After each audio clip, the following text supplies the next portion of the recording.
You can be beautiful, loyal, and deeply caring, and still lose his desire overnight, not because you did something wrong, but because of 5 quiet mistakes that slowly drain his attraction without you even realizing it.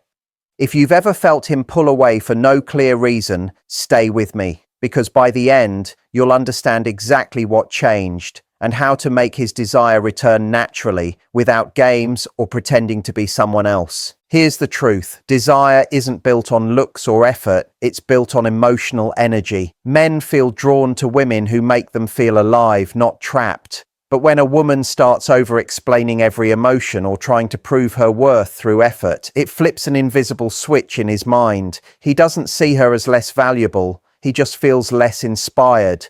Because desire fades when pressure replaces peace. And once that happens, he stops chasing, not because he doesn't care, but because he no longer feels that spark of mystery and respect that first pulled him in. If you're tired of connections fading too soon, hit subscribe, because understanding what creates desire is the first step to keeping it alive. I'll show you how small shifts in your mindset can bring back his focus, his effort, and his genuine emotional attraction. There are 5 things a woman can do that can make a man's desire fade within seconds. And the surprising part is, most of these things happen without her even realizing it. It might sound a bit harsh, but once you understand how fast attraction can disappear, not because of what you say, but because of what you silently show, you'll never see chemistry the same way again. People always talk about what creates desire, confidence, mystery, playfulness, but very few ever talk about what quietly destroys it. And it doesn't take betrayal or boredom to make it vanish. Sometimes it's a tone, a small shift in energy, or one pressuring moment that breaks what once felt magnetic. The human mind is built to crave tension, not comfort. Real desire exists in the space between closeness and distance. When that balance breaks, the spark dies too. But before we go any deeper, let me ask you something. Have you ever seen a man suddenly pull away for no clear reason? His texts slow down, his excitement fades, and suddenly you're replaying every word you said, trying to figure out what went wrong. What if I told you it wasn't really him changing? It was his instinct retreating. Because men don't lose desire through logic, they lose it chemically. The same way adrenaline drops after an exciting moment, a man's attraction can fade after certain emotional signals. Signals most women send without even knowing it. This isn't about blame, it's about understanding how masculine desire really works, so you can stop guessing and start seeing the invisible cues before they vanish. The truth is, attraction isn't built by trying harder. It's built by stopping the quiet habits that slowly turn him off. There's a pattern many women fall into without realizing it. It begins with overconnection, texting too often, over-explaining, or giving constant reassurance. The intention is good, but the energy says, "You're my world," and that's exactly when his system pulls back. Why? Because male desire runs on pursuit, not maintenance. He wants to feel that your life existed before him and will still exist without him. The moment that feeling disappears, so does his chase. But that's only one of the 5 mistakes. The next ones are even more subtle. Small habits that seem caring but feel like control to him. Yet before we unpack those, there's something you need to truly grasp. Chemistry doesn't vanish in an instant. It fades slowly, like a leak. Every time you say or do something that tells his body safe but predictable, you remove tiny doses of excitement that fuel attraction. You might think you're building closeness, but you're actually lowering the spark. And here's the paradox. The closer you try to get, the less he feels. That's why this isn't about following rules. It's about rhythm. The rhythm between feminine expression and masculine response. If you've ever wondered why he was crazy about you at first and then suddenly distant, it's not timing. It's a collapse of polarity. The magnetic tension between two people works like gravity. It only exists when both remain distinct. Once you blend too much into his space, the field weakens. So before we talk about mistake number 1, remember this. Desire isn't about access, it's about anticipation. The more predictable you become, the less room there is for his imagination. And imagination is the oxygen of desire. That's why the most captivating women aren't the most available. They're the most aware. They know when to show and when to hold back, when to speak and when silence says more. They understand that holding space creates attraction, not filling it. I used to think this was manipulation, that if you didn't share everything, you were being cold or distant. But I was wrong. It's not about distance. It's about discipline. Because the truth is, real closeness needs space to breathe. When you crowd it, it suffocates. When you learn to create space intentionally, you stop chasing connection. You guide it. So what's the first mistake that kills male desire instantly? It's the urge to correct him, not in big arguments, but in small, unnoticed ways. Finishing his sentences, adjusting his choices, or subtly guiding his rhythm. To you, it might feel like partnership. To him, it feels like pressure. His system reads it as, I'm not trusted to lead. And once that thought lands, attraction drains away, like water through a crack. Because every man's desire is tied to his sense of freedom. The more he feels observed or managed, the less alive he feels. This doesn't mean you should stay quiet. It means shifting from correction to curiosity. Instead of saying, that's not how it's done, try, interesting, show me how you do it. You give him space to express without feeling tested. That tiny shift reignites polarity. You're not giving up power, you're allowing flow, the best part. When you stop trying to control the outcome, his energy naturally rises to meet yours. That's the paradox. The less you push, the more he pulls. Keep this in mind, because it connects to mistake number 2, the one that doesn't just turn off desire, but changes how he emotionally feels when he looks at you. And that's where it gets tricky. Invisible, emotional, and sometimes irreversible. The second mistake that kills male desire almost instantly is emotional overexposure. Not emotion itself, but when it floods the space between you until he feels drowned in your transparency. Society tells women to communicate openly, but no one explains that safety and desire come from 2 different systems. Safety relaxes him, desire excites him. When you share every thought, every detail, every emotion before his curiosity even forms, you take away the mystery that keeps his mind chasing you. It's like music. If every note plays at once, there's no melody, just noise. The same thing happens in attraction. When you fill every silence with explanations, you leave him with nothing to wonder about. And when a man stops wondering, he soon stops wanting. I once thought vulnerability meant total honesty, showing everything to build closeness. But true intimacy isn't about oversharing, it's about precision. The right detail, shared at the right moment, deepens connection. Everything else becomes emotional noise. When he senses that your emotions constantly spill into his world, his system doesn't read it as love, it reads it as imbalance. His body reacts before his mind even knows why. He might say he's fine, but his energy will quietly pull back.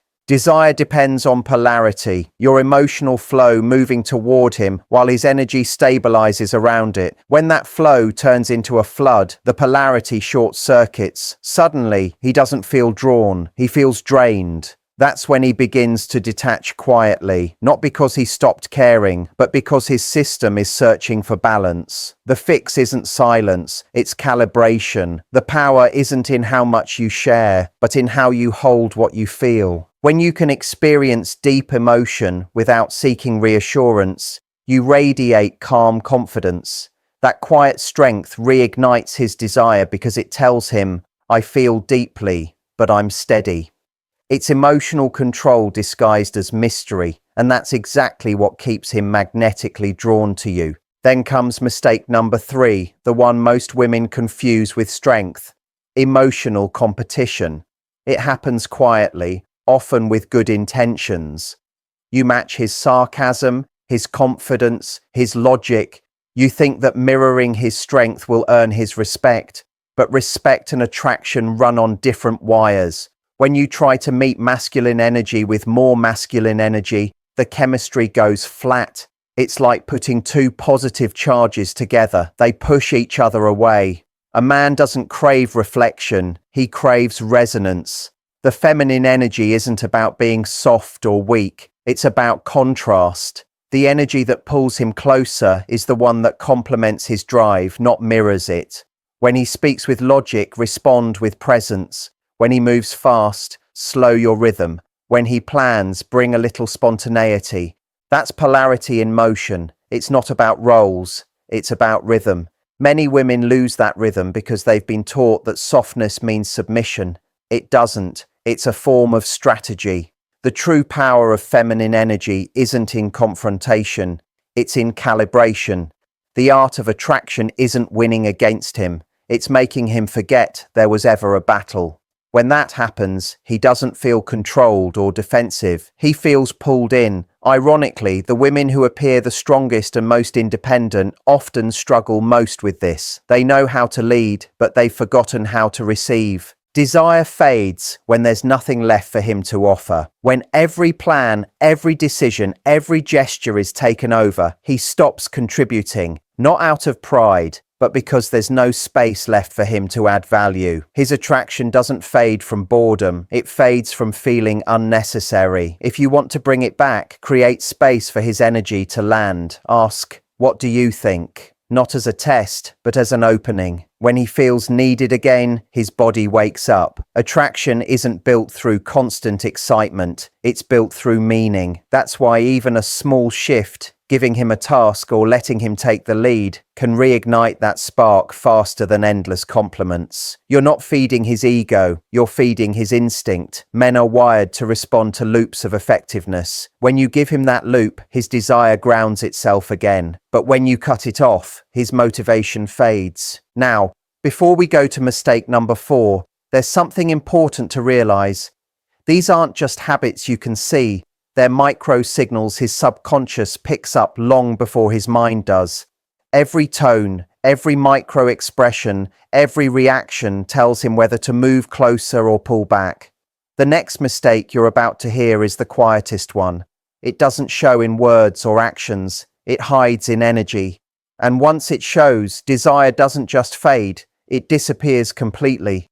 The fourth mistake that kills male desire isn't something you say or do. It's the invisible energy of self-doubt that seeps into every interaction. You can be stunning, smart, magnetic, but even the tiniest wave of insecurity reaches his body before it reaches his thoughts. Men may not analyze emotions the same way women do, but they feel energetic contrast like radar. When your tone hesitates, when your body tenses before he answers, when your eyes search for reassurance, he senses a shift. His instincts move from feeling to evaluating. He's no longer experiencing you, he's studying you. And once he's analyzing, the spark is gone. Because desire can't exist under analysis. It only survives under surrender. Confidence isn't loud or arrogant, it's calm.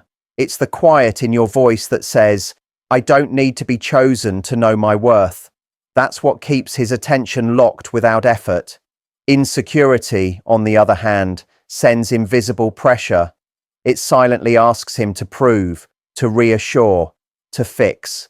And once he steps into that role, polarity collapses. He becomes the protector, and you become the dependent. The spark turns into comfort, safe but without passion. Ironically, most women show their insecurity when they care the most.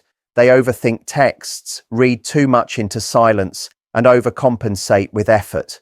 But the more effort that comes from fear, the less desire he feels. Attraction isn't built from effort, it's built from alignment. When your energy says, "I'm already whole," he relaxes into desire. When it says, "I need you to complete me," he retreats into logic. And once logic replaces instinct, attraction dies. That's why the most captivating women aren't the most flawless. They're the ones who can hold tension without collapsing. They don't chase reassurance, they project certainty. They understand that the less they need to prove, the more magnetic they become. But now comes mistake number 5, the most deceptive one of all: emotional monotony. It happens when you stop surprising his senses. Everything you do, say, or wear becomes expected. There's no new rhythm, no spark of unpredictability. The brain, wired for novelty, starts to wander. He stops leaning in, not because he's tired of you, but because his system already knows what's coming. Consistency builds trust, but unpredictability creates excitement. You need both, yet most women lose the second once they feel safe. They stop flirting with tension, they stop switching rhythm, they stop adding contrast between warmth and mystery, openness and pause. Without contrast, there's no current. Imagine a song played with one note over and over. No matter how perfect the tone is, it still loses life. Attraction works the same way. Every man, whether he realizes it or not, craves emotional rhythm. The rise and fall of tone, the pause between words, the small, unpredictable energy shifts that keep him alert and engaged. The secret isn't drama, it's dynamics. Drama drains, dynamics attract. To bring that energy back, you don't need to change who you are. You just need to remember who you were before you tried to be perfect. The spontaneous version, the playful one, the woman who teased without fear, that version still exists, hidden beneath caution. When she comes back, his system wakes up again. Desire doesn't grow in safety alone. It thrives on suspense. Give him comfort, then step back just an inch. Smile when he expects silence. Go quiet when he expects words.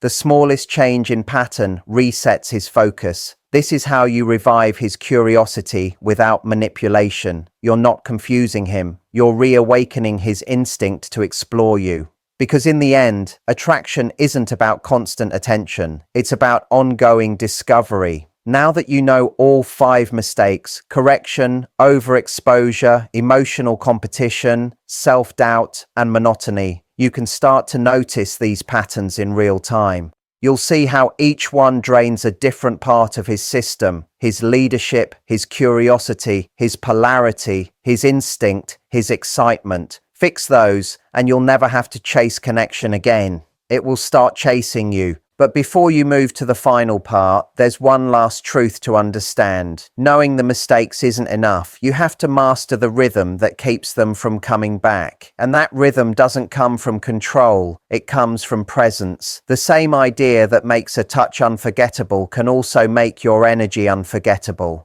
The real question is, how do you use it without losing control? Presence is the answer to every mistake that destroys desire. When you are truly present, you stop performing and start sensing. You feel before you speak. You read his breathing before you listen to his words. That deep awareness changes everything, because a man's desire isn't triggered by appearance alone. It's triggered by the harmony of your energy. When your emotions, thoughts, and actions are in alignment, his body reads it as magnetism. He doesn't know why, it just feels right. He feels calmer, more focused, more drawn to you. It's the same state artists call flow, and psychologists describe as limbic resonance, when 2 nervous systems connect effortlessly. The paradox is, you can't fake it. You can fake confidence or pretend to be interested, but presence is biological. It shows in your eyes, in the pauses between your sentences, in the calmness of your tone, even when everything around feels uncertain. That's why the most attractive energy isn't excitement, it's centeredness. When you're grounded in your body, his body feels safe enough to desire. It's not the thrill that keeps him coming back. It's the peace mixed with tension, softness blended with certainty.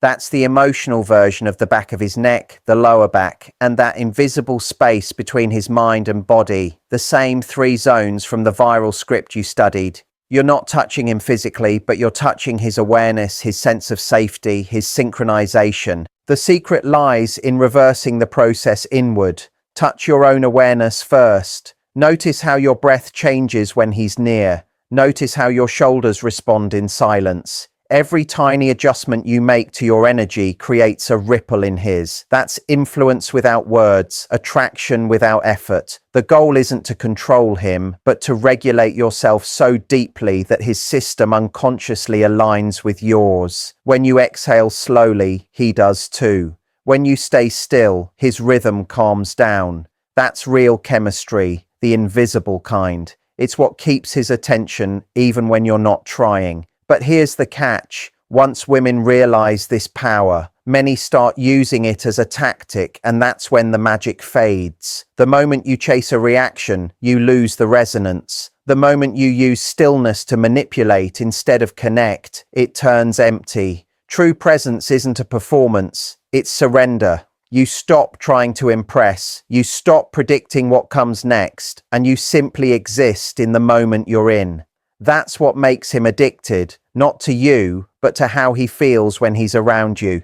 It's the same loop of peace and curiosity his mind can't explain, so it replays. He starts linking you with calm excitement, an impossible mix. Every time he feels that emotional note again, his brain recalls you, even if he tries not to. That's called imprinting. It's not fantasy, it's how memory gets wired. And this is where mastery begins. You stop trying to create desire and start maintaining it through rhythm. Speak, then pause. Smile, then hold his gaze one heartbeat longer. Let silence breathe until it feels magnetic instead of uncomfortable. Those small moments of tension are the oxygen of attraction. Most people rush to fill them, but you won't anymore, because now you understand. When you can stay in that silence without fear, he feels it as strength. When you can look at him without needing anything, he feels it as confidence. That's how attraction grows. From reaction to regulation, you no longer chase being wanted. You choose to be remembered, because being wanted is quick, but being remembered is lasting influence. That's real art. Now picture this. You've fixed the 5 mistakes, you've learned to embody presence, and suddenly his behavior changes. His tone softens, his eyes stay longer, his touch slows down. You've changed the rhythm without saying a word. What happens next? This is where many lose control. They mistake his renewed attention for validation. But the truth is, when he starts mirroring your calm, you're standing on the edge between influence and dependence. Your job isn't to tighten your hold, it's to stay grounded, because the same awareness that drew him in can either keep the balance or destroy it. When you understand that your real power isn't over him, but over your own energy, that's what makes attraction last, not for hours, but for years. So when he looks at you and you sense that tiny pause, the slow breath, the silent question in his eyes, you'll know he's feeling the loop. That invisible pull between calm and craving. You don't need to say a word, just hold your stillness. Let him feel the depth of the space you've mastered, and when you walk away, leave a whisper behind, a thought that stays long after, because desire doesn't fade, it follows wherever presence leads. When a woman reacts from insecurity, every action starts coming from fear. Fear of losing him, fear of not being enough, fear that he might choose someone else. That fear doesn't always look dramatic. It often hides behind small things like over-texting, over-analyzing his silence, or needing constant reassurance that everything's okay. The problem is, when a woman's energy shifts from confidence to control, a man doesn't feel calm around her anymore. He starts feeling tested, monitored, or emotionally cornered. Desire can't grow in that environment because attraction needs space.